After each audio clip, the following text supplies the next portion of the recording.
Muy buenos días para todos. Vamos a la palabra del Señor en Romanos capítulo 3. Abran sus Biblias por favor allí una vez más.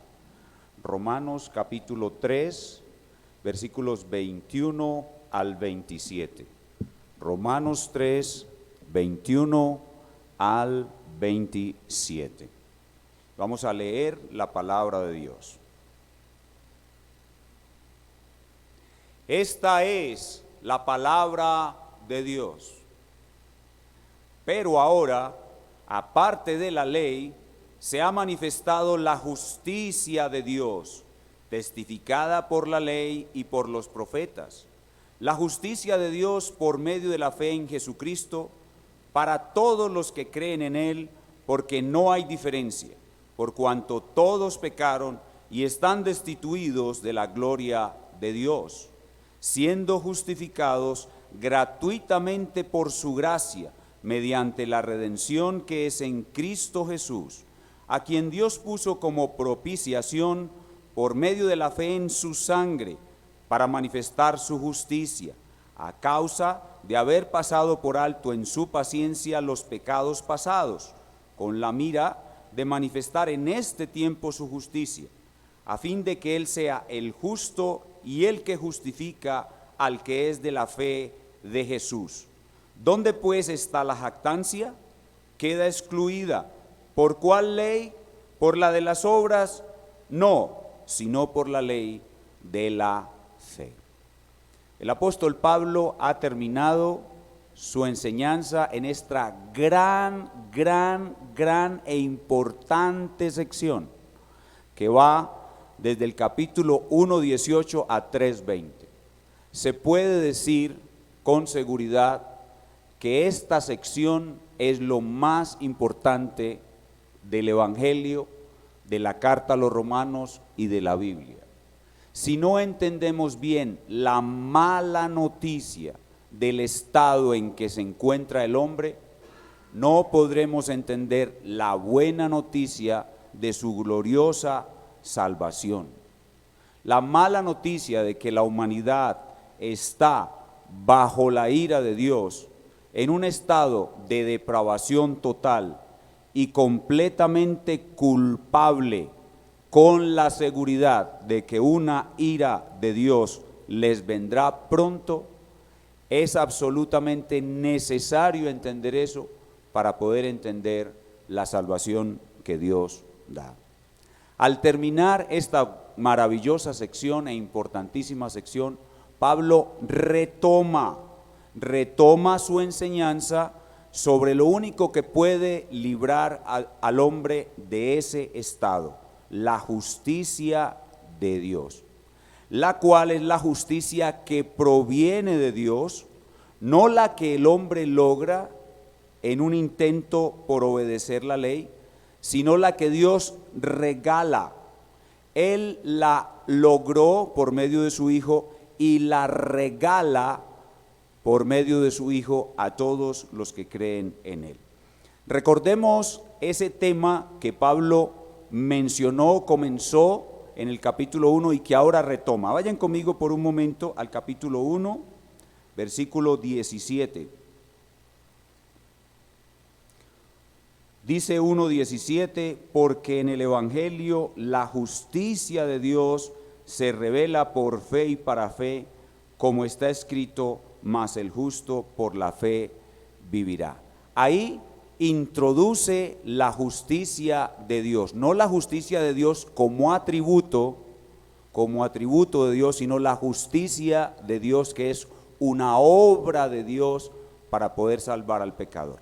Y esa justicia de Dios que introdujo en el verso 17, no sé si recuerdan que lo estudiamos bajo el título Manantiales del Evangelio Invicto, Pablo retoma esa justicia de Dios que introdujo en el verso 17 del capítulo 1 y ahora la va a explicar más profundamente. Va a responder a una pregunta profunda. ¿Cómo puede un Dios santo salvar a un pecador culpable sin comprometer su justicia? Lo que vamos a ver hoy es el evangelio más profundo. Y el evangelio más profundo responde a esa pregunta profunda. ¿Cómo puede un Dios santo salvar a un pecador culpable sin comprometer su justicia? Y la respuesta es por medio de la justicia de Cristo, llamada aquí la justicia de Dios y lograda por su obra maestra, que es la expiación.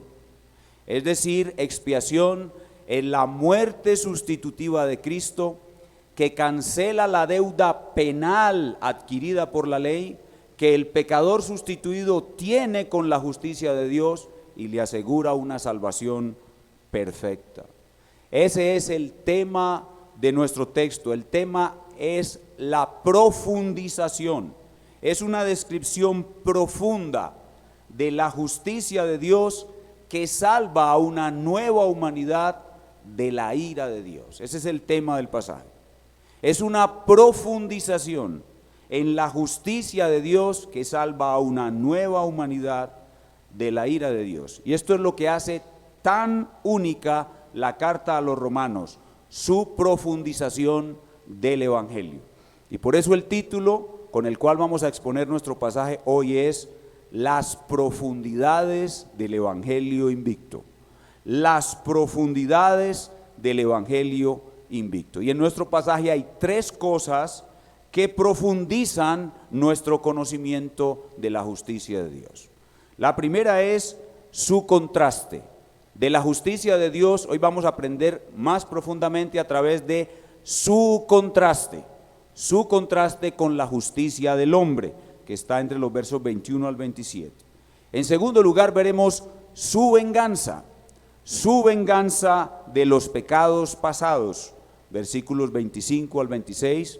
Y en tercer lugar veremos sus beneficios, que están entre los versículos 24 al 26 y que son tres: propiciación, justificación y redención. Son más beneficios, pero en este primer pasaje Pablo se ocupa de estos tres: propiciación, justificación y redención.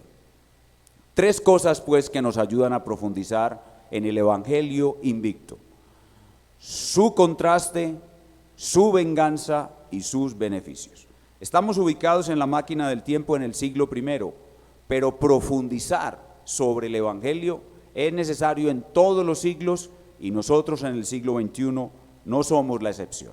Así que aquí vamos a profundizar sobre el evangelio invicto. Y lo primero es su contraste. El principal elemento didáctico de Pablo para explicar cómo se salva a un ser humano de la ira de Dios es poniendo dos justicias en contraste. Dicho contraste viene desde el versículo 20 del capítulo 3. Leamos de nuevo juntos el versículo 20 y 21 para observar el contraste. Dice 3:20: ya que por las obras de la ley ningún ser humano será justificado delante de él, porque por medio de la ley es el conocimiento del pecado, pero ahora, noten el contraste, aparte de la ley se ha manifestado la justicia de Dios, testificada por la ley y los profetas. Y si miramos el versículo 27, Pablo cierra con el contraste, abre con el contraste y cierra con el contraste. Versículo 27: ¿dónde pues está la jactancia? Queda excluida. ¿Por cuál ley? ¿Por la de las obras? No, sino por la ley de la fe. Ahí está pues el primer elemento didáctico, un contraste entre la obediencia del hombre a la ley, que produce la justicia del hombre, y la obediencia de Cristo a la ley, que produce la justicia de Dios. La primera justicia, contraste entre dos justicias, es una justicia por mérito humano al tratar de obedecer la ley de Moisés, y se contrapone con una justicia hecha totalmente por Dios, una justicia hecha por Cristo y regalada al hombre, la cual Pablo llama la justicia de Dios. Espero que a estas alturas de la carta a los romanos podamos entender que una cosa es la justicia de Dios como atributo y otra cosa es la justicia de Dios como obra de Dios. La única manera de satisfacer la justicia de Dios como atributo, que es la justicia retributiva de Dios, es la justicia de Dios como obra, que es la justicia sustitutiva de Dios. La perfección que exige en justicia, la justicia de Dios como atributo, solo puede ser aplacada por la justicia de Dios como obra. Y de esa manera el hombre puede ser salvado. Por tal razón, poner las dos justicias en contraste es lo que va a hacer que nuestro entendimiento se amplíe. Y este contraste va a permanecer a lo largo de toda la carta y a lo largo de todas sus cartas. Este contraste es el recurso didáctico que Pablo más usa para ayudarnos a entender el Evangelio. En palabras de Pablo, o el hombre trae ante Dios su propia justicia humana, o viene ante Dios con una justicia que es externa al ser humano, una justicia que es de Dios, una justicia que es de Cristo, y Dios se la regala al hombre. Y ese es el contraste, una justicia que se logra y una justicia que se regala, una justicia que es del hombre y una justicia que es de Dios, de Cristo. Y entonces Pablo coloca las dos justicias en dos columnas paralelas y en nuestro pasaje nos muestra 6 cosas que remarcan ese contraste. En primer lugar, el tiempo de manifestación. Vean conmigo el verso 21. Dice, pero ahora aparte de la ley. Esta expresión, pero ahora aparte de la ley, presupone que hay algo nuevo que se contrasta con algo viejo. ¿Qué es lo viejo? El viejo intento del hombre de ganar con su propia justicia la salvación, obedeciendo la ley de Moisés. El legalismo. Pero ahora dice Pablo, pero ahora, aparte de la ley, en estos días finales, que son desde la primera venida de Cristo, hay otra opción disponible. La opción que la humanidad ha conocido es la justicia del hombre. Ahora hay otra opción, que es la justicia de Dios, y está disponible para todos. En segundo lugar, en este contraste no está solamente el tiempo de su manifestación, algo antiguo comparado con algo nuevo, sino su anuncio previo, el anuncio previo que se hizo de la justicia de Dios. Vean conmigo el verso 21 en su parte B. Dice, testificada por la ley y por los profetas. La justicia humana se conoce desde Adán y es ratificada en Moisés. La justicia que proviene de Dios es anunciada por la ley y los profetas, es decir, en el Antiguo Testamento se anunció a Cristo y se anunció esta forma de justificación diferente a la justificación por obras. Como ya vimos en el capítulo 1, versículo 17, Pablo menciona al profeta Habacuc, capítulo 2, verso 4, mostrando que el Antiguo Testamento anunció esta justicia cuando dijo Habacuc, el justo por la fe vivirá. Pero en tercer lugar, el contraste no solamente es en el tiempo y en el anuncio, sino que el contraste se hace a través del instrumento de conexión. Hay una justicia que no requiere un instrumento de conexión porque es propia, pero hay otra justicia que, como es ajena, requiere que haya un instrumento de conexión, es decir, que el hombre que va a recibir esta justicia que es ajena a él, afuera de él, se conecte con ella. Y eso es lo que muestra el verso 22. Dice, la justicia de Dios por medio de la fe en Jesucristo. Por medio de la fe. Eso nos habla de un instrumento de conexión.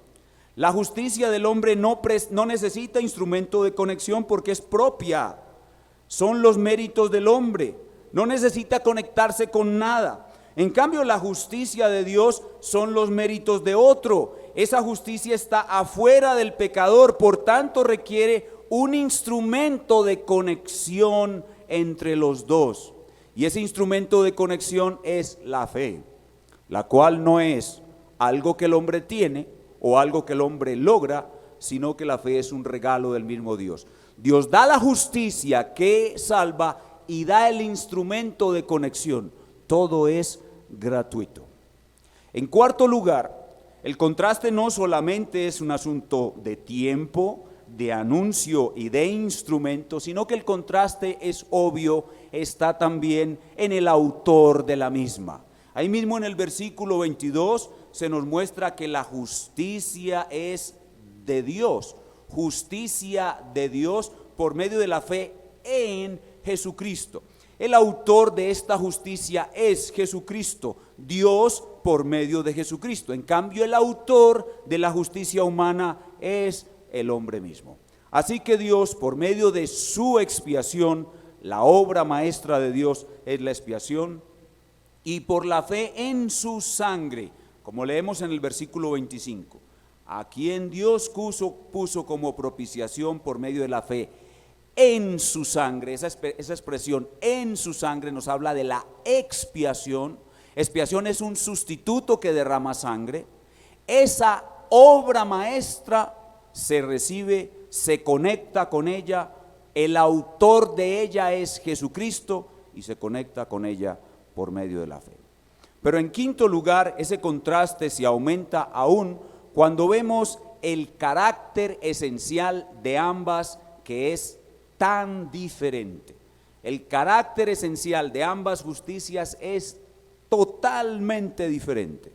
En los versos 23 y 24 se nos muestra el carácter esencial de la justicia de Dios. Dice, por cuanto todos pecaron, 23, y están destituidos de la gloria de Dios, siendo justificados gratuitamente por su gracia.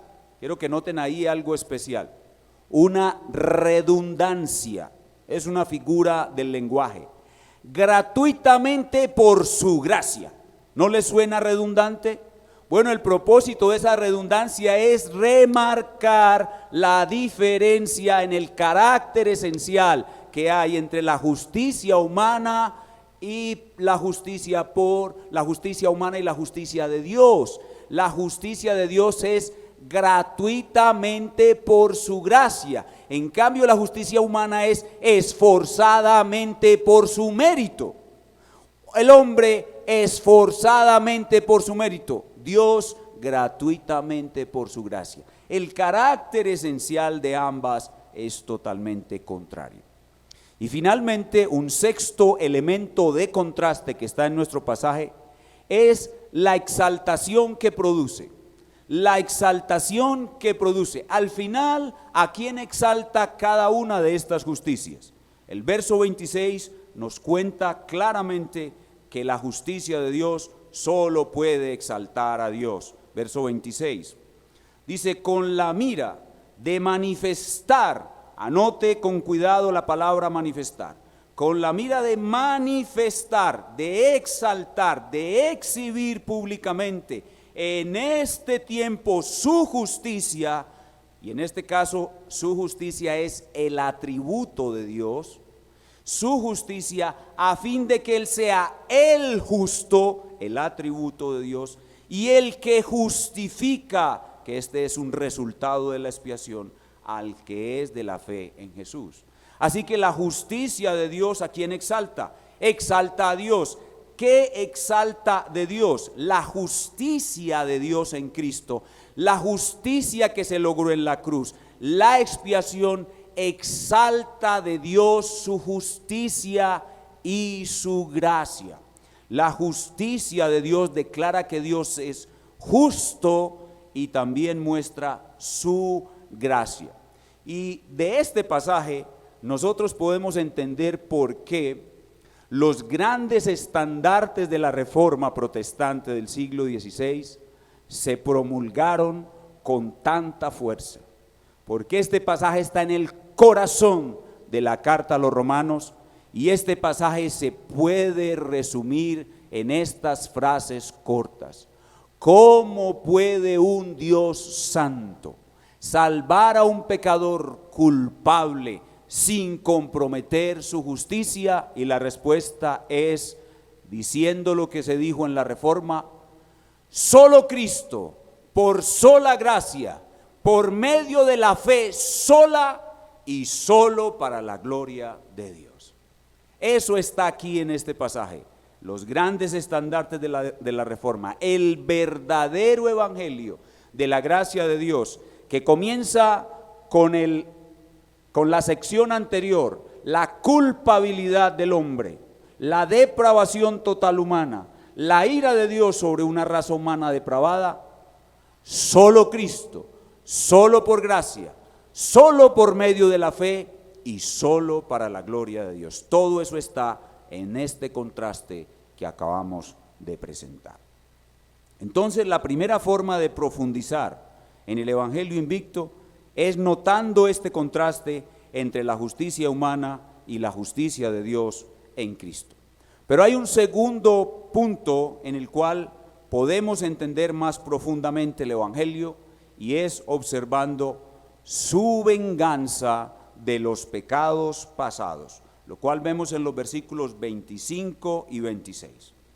Dice el verso 25: a quien Dios puso como propiciación por medio de la fe en su sangre, para manifestar su justicia, a causa de haber pasado por alto en su paciencia los pecados pasados, con la mira de manifestar en este tiempo su justicia, a fin de que Él sea el justo y el que justifica al que es de la fe en Jesús. Esta expresión que leemos en el verso 25, a causa de haber pasado por alto los pecados pasados, con la mira de manifestar en este tiempo su justicia, nos hace pensar en todos los pecados que se cometieron en el Antiguo Testamento, los creyentes del Antiguo Testamento, y que Dios los perdonó. No los perdonó por los sacrificios de animales que en ese tiempo se ofrecían, sino porque esos sacrificios de animales en los cuales confiaban los que los practicaron, apuntaban hacia el sacrificio expiatorio de Cristo, apuntaban hacia la cruz. Pero esos pecados no fueron pagados hasta la cruz. Esos pecados aún no habían recibido su justo castigo, y Dios activó su paciencia y esperó y esperó y esperó, pues esos pecados debían ser castigados. Por esos pecados, un cordero sin mancha y de valor infinito debía morir realmente para pagar por esos pecados, y así manifestar públicamente que Dios no trata con ligereza el pecado, que la salvación no consiste simplemente en que Dios nos diga: está bien, hijo, pecaste, olvídalo, está bien, no hay problema, y ya, paso por alto el pecado, como suele suceder en el hogar cuando el niño comete una falta, le pide perdón al papá, y el papá, conmovido, a pesar de que el niño hizo un daño grande, el papá conmovido le dice: hijo, está bien, no importa, déjalo así, yo voy a reparar lo que dañaste, no hay problema, no te voy a castigar, yo te voy a perdonar. Bueno, con Dios no es así. Con Dios todo pecado debe ser vengado. Todo pecado debe ser vengado. Y cuando aquí el texto nos habla de los pecados pasados, nos está hablando de la venganza pospuesta de los pecados pasados hasta la cruz. Pensemos, por ejemplo, en las mentiras de Abraham. Dios perdonó a Abraham y él vivió ese perdón, pero ese perdón fue posible porque la ira de Dios iba a castigar las mentiras de Abraham en el futuro. Y cuando Cristo murió, la ira de Dios provocada por las mentiras de Abraham fue plena sobre el cuerpo de Cristo, y cuando el cuerpo de Cristo estaba sufriendo la ira de Dios por las mentiras de Abraham, Dios declaró públicamente cuánto aborrece la mentira y que sin duda alguna se va a vengar, a vaciar su ira sobre todos los mentirosos, de tal manera que en la cruz Dios se estaba defendiendo a sí mismo de los que lo pudieran acusar de pasar por alto el pecado sin aplicar ningún castigo.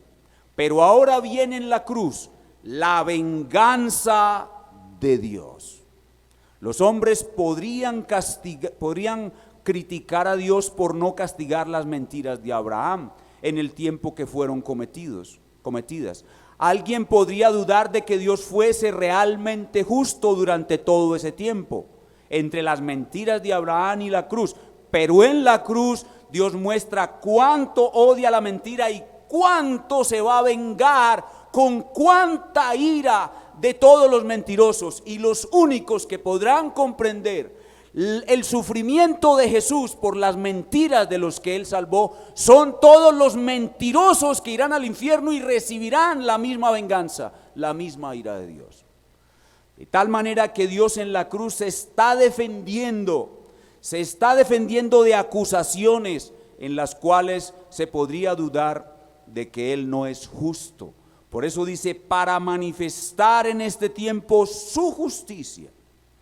Igual podemos decir de los pecados nuestros que pecamos después de la cruz y de los pecados de los creyentes que vendrán en un futuro. Todos esos pecados provocan la ira de Dios. Dios se va a vengar de todos esos pecados, pero en nosotros ya lo hizo en la cruz. La venganza de Dios por todos nuestros pecados, los presentes y los futuros, ocurrió en la cruz. Hay ira derramada de Dios contra nuestros pecados en la cruz para que pueda haber perdón para el pecador. Si no hay ira, no puede haber perdón. Si no hay ira, no puede haber perdón. Pero si hubo ira en la cruz, nuestro perdón es perfecto. Y esto nos hace pensar en lo profundo que es la sabiduría de Dios para salvar a un pecador. Cristo pues en su cruz muestra la ira de Dios, la venganza de Dios y el amor de Dios al mismo tiempo para producir perdón. Y esto es un error muy grave que las iglesias de nuestro tiempo tienen. Las iglesias de nuestro tiempo, cuando miran la cruz, solo pueden ver el amor de Dios. Esto es un gravísimo error. Cuando mires la cruz, amigo, tienes que ver allí también la ira de Dios. En tercer lugar, el Evangelio Invicto se profundiza aún más en nuestras mentes observando sus beneficios. Ya vimos su contraste, su venganza y ahora sus beneficios. Y esto nos implica explicar un poco más qué fue lo que logró Jesús en la cruz. La obra de Cristo en la cruz se conoce como expiación. Expiación es el derramamiento de su sangre que habla aquí en el versículo 25. El derramamiento de su sangre es la expiación. Pero esa expiación produce beneficios, que son los que hacen posible la salvación del pecador. En este pasaje Pablo habla de 3 beneficios, que son propiciación en el versículo 25, justificación en los versículos 24 y 26 y redención en el versículo 24. Vamos a explicarlos muy brevemente y como para niños. Quiero dedicar esta última sección de mi sermón a los niños. Niños, presten mucha atención, lo voy a explicar como para ustedes y sus papás esta tarde en el devocional, en el culto familiar en la tarde. Les van a preguntar y les van a pedir que expliquen estos 3 términos que son resultados de la expiación. Ya saben que expiación es derramamiento de sangre, eso es expiación, y que esa es la obra maestra de Dios. Pero su papá les va a preguntar, ¿qué resultados produjo a favor del pecador la expiación? Y ustedes le van a responder 3, papá. 1, propiciación. 2, justificación. Y 3, redención. Y para que puedan recordarlo fácilmente y luego aprender más sobre ello, cada uno de los tres está relacionado con un asunto especial de la salvación del hombre. Presten mucha atención. La propiciación con ira, con la ira de Dios. La justificación con culpa, la culpabilidad del hombre. Y la redención con libertad, la libertad que necesita el hombre. Otra vez, propiciación con ira, justificación con culpa y redención con libertad. Vamos a verlas, eso es lo que le tienen que responder al papá esta tarde. ¿Listos? Ahora veamos uno por uno un poquito más. Versículo 25 dice: a quien Dios puso como propiciación, y esta palabra propiciación se conecta entonces con el versículo 18 del capítulo 1. En el versículo 18 del capítulo 1, Pablo comenzó a mostrar porque la ira de Dios se revela. Bueno, hasta este punto Pablo muestra de manera específica cómo la expiación trata con la ira, y la forma como la expiación trata con la ira se conoce con el nombre de propiciación. Propiciación. Dice, el 25. A quien Dios puso como propiciación por medio de la fe en su expiación para manifestar su justicia. Entonces ahí está, propiciación es aplacar la ira de Dios por medio del derramamiento de la sangre de Cristo. Cristo derramó su sangre y presentó su sangre ante el propiciatorio eterno en el tribunal de Dios, y su sangre fue aceptada, y por tal razón la ira de Dios fue completa, perfecta, total y eternamente aplacada. Propiciación es ira de Dios aplacada para siempre. Ahora veamos justificación. Justificación está en el verso 24 y en el verso 26. Observemos primero la palabra allí ubicada para que entendamos un poco mejor. Dice el 24, siendo justificados. ¿De qué nos venía hablando la sección anterior? De culpa. Culpa, la humanidad es culpable. El mensaje de la clase anterior fue: el veredicto es culpable, culpable, culpable. Bueno, ahora Pablo va a tratar con la culpa. Dice, siendo justificados. Esa es la forma como trata con la culpa, gratuitamente. Y en el 26 dice, con la mira de manifestar en este tiempo su justicia. Ahí la justicia es atributo, a fin de que Él sea el justo, otra vez atributo, y el que justifica, es decir, y el que quita la culpa al que es de la fe en Jesús.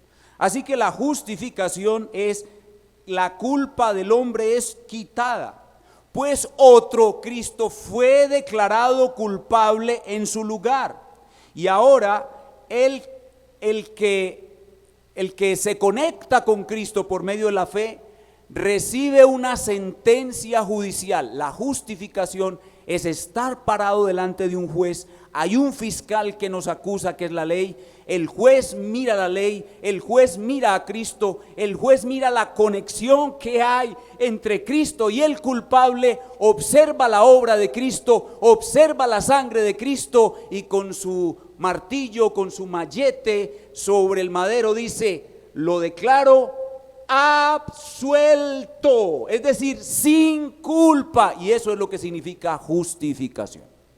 ¿Niños entendieron? Yo sé que sí entendieron. Entonces la justificación es ser declarado absuelto, y entonces el juez, a esa persona que estaba en una cárcel, a esa persona que estaba sentenciada a un infierno eterno, el juez le firma una boleta de salida. Saquen a ese señor del infierno y nunca más lo pueden volver a echar allá. Y firma Dios. Maravilloso, ¿verdad? Eso es la justificación. Y por eso Pablo, más adelante, en Romanos 5:1 nos dice, justificados pues por la fe, tenemos paz para con Dios. Y en Romanos 8:1 nos dice, ninguna condenación hay para los que están en Cristo Jesús. Eso es justificación. ¿No les parece maravilloso? Por eso el verdadero evangelio de la gracia de Dios tiene como corazón la justificación por la fe sola. Y en tercer lugar viene redención. Recuerden, propiciación con ira, justificación con culpa y redención con libertad. Veamos el versículo 24 otra vez. Siendo justificados gratuitamente por su gracia mediante la redención. La palabra redención tiene que ver con libertad. Ser un redimido es ser liberado de la esclavitud que teníamos por el pago de un precio. Dios pagó el precio que demanda su propia justicia para liberar a los culpables de la esclavitud al pecado, al diablo y a la muerte eterna. Y ahora somos completamente libres del poder del pecado y del poder de la muerte. Pero esa libertad nos conduce a otra esclavitud. Esa libertad que nos da la expiación nos conduce a la esclavitud voluntaria a Cristo. Una esclavitud por amor, no una esclavitud con peso, con carga, no, una esclavitud con amor. Por eso Él dice, llevad mi yugo sobre vosotros, porque mi yugo es fácil y ligera mi carga. Y para que podamos entenderlo mejor, veamos una ilustración que viene de los días en los cuales en la humanidad había esclavitud. Un hombre piadoso va al mercado de esclavos y compra un esclavo. Cuando el esclavo está frente a frente con su nuevo amo, el esclavo le escupe la cara al amo. El amo se queda frío, quieto, mirándolo, y enseguida le suelta las manos, le da un certificado de libertad que había preparado desde antes con su nombre, se lo entrega en la mano y le dice, vete a donde quieras, eres libre. El esclavo, el amo deja en las manos del esclavo la hoja, se da vuelta y comienza a caminar alejándose del esclavo. Ahora el ex esclavo piensa un poco y se da cuenta de lo que debe hacer. Comienza a caminar detrás de su ex amo, lo alcanza y el ex esclavo le dice a su ex amo, llévame a servir en tu hacienda. Porque ¿a quién podría yo servir sino a un hombre bueno como tú? Que por nada que yo hice me dio lo más preciado, mi libertad. Hermanos, esa es la forma como un Dios santo salva a un pecador perdido sin comprometer su justicia. Y en la Escritura, a ese acto completo, con todos sus beneficios, expiación, propiciación, justificación, santificación, reconciliación y otros, se le conoce con una sola palabra: redención. Y por eso los que hemos creído en Cristo nos llamamos los redimidos del Cordero. Eso es redención. Y hasta aquí la primera parte de la profundización en el Evangelio Invicto. Nos queda una segunda parte, pero será para la siguiente enseñanza. Ahora veamos brevemente algunas palabras de aplicación. ¿Cómo podemos aplicar nosotros en el siglo XXI esta maravillosa enseñanza sobre el Evangelio Invicto? Bueno, lo primero es saber que la verdad que viene de Dios humilla al hombre y exalta a Dios. Si no nos mantenemos en esa línea de siempre tratar de humillar al hombre y de exaltar a Dios, nunca conoceremos ni pregonaremos verdaderamente el Evangelio de Dios. Y por eso nuestro Señor Jesús dijo, bienaventurados los pobres en espíritu. Esos pobres en espíritu son los que saben que su justicia propia no vale nada y que la justicia de Dios lo es todo.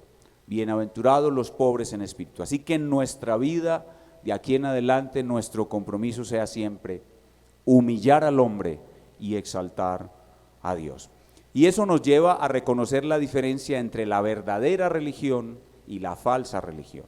La religión falsa nunca va a reconocer lo que hemos dicho hoy, que el hombre es totalmente humillado para que Dios sea totalmente exaltado.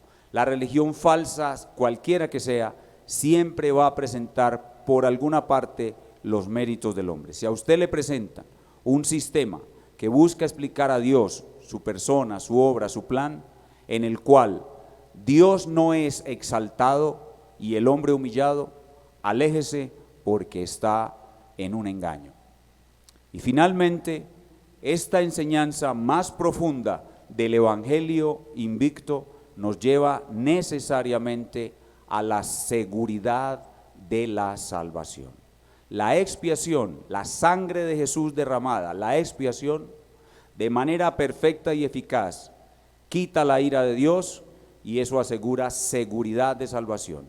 Quita la culpa del hombre y eso garantiza seguridad de salvación. Da libertad al pecador y eso indica seguridad de salvación. Así que si a usted le enseñan en su iglesia o en cualquier lugar una doctrina donde se le enseña que la salvación se puede perder, puede que usted conozca a Cristo, pero es mejor que comience a considerar que está en el lugar equivocado, que está en un lugar donde no se conoce verdaderamente la persona y la obra del Señor Jesucristo. No se conoce a profundidad el Evangelio invicto. Y para nuestros amigos que están ahora sintonizados con nosotros, a los que gentilmente aceptaron nuestra invitación de conectarse a esta hora con nosotros. Amigos, un último detalle para ustedes en el versículo 26. Dice otra vez el 26, con la mira de manifestar en este tiempo su justicia. Con la mira de manifestar en este tiempo su justicia. Amigo, en la cruz, la venganza de Dios contra los pecados pasados vino por primera vez. Déjame decirte que la venganza de Dios vendrá por segunda vez. La venganza de Dios vino por primera vez en la cruz y vendrá por segunda vez cuando el crucificado que resucitó regrese.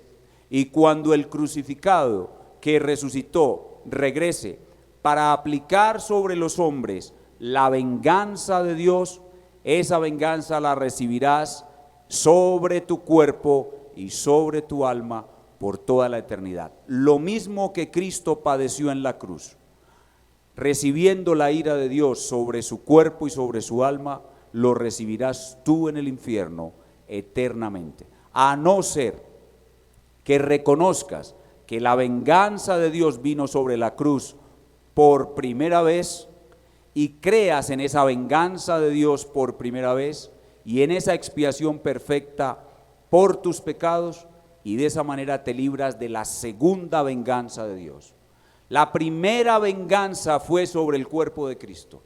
La segunda venganza será sobre tu propio cuerpo. Quiera Dios Espíritu Santo iluminarte para ver el peligro en que estás y puedas huir de la ira de Dios que seguro vendrá contra todos los que rechazan este glorioso evangelio. Ven a Cristo, mi amigo, hoy es el día de salvación para ti. Inclinemos nuestro rostro y oremos. Espíritu Santo del Dios Trino, te damos gracias una vez más por la obra que hiciste en este hombre, Saulo de Tarso, tu enemigo, convirtiéndolo en el principal de los maestros del Evangelio invicto. Te damos gracias por esta gloriosa carta a los romanos y por esta sección especial, su corazón, donde se nos profundiza el conocimiento de este glorioso Evangelio. Permítenos meditar más profundamente en este contraste que hemos visto hoy entre justicia humana y justicia divina. Permítenos meditar más profundamente en esta venganza que hemos visto hoy que Dios hizo en la cruz de los pecados pasados. Y permítenos meditar más profundamente en estos beneficios que hemos visto que la expiación trae al pobre pecador para que pueda ser salvado. Propiciación, justificación y redención. Y todo esto sea para la gloria de nuestro gran Dios y Salvador. Y si aquí, conectado con nosotros, hay alguna persona que no conoce a Jesús, que aún está en su culpa, en sus pecados, la palabra predicada le sea aplicada y reciba una perfecta salvación. Y esto te lo pedimos en el nombre del Señor Jesucristo. Amén.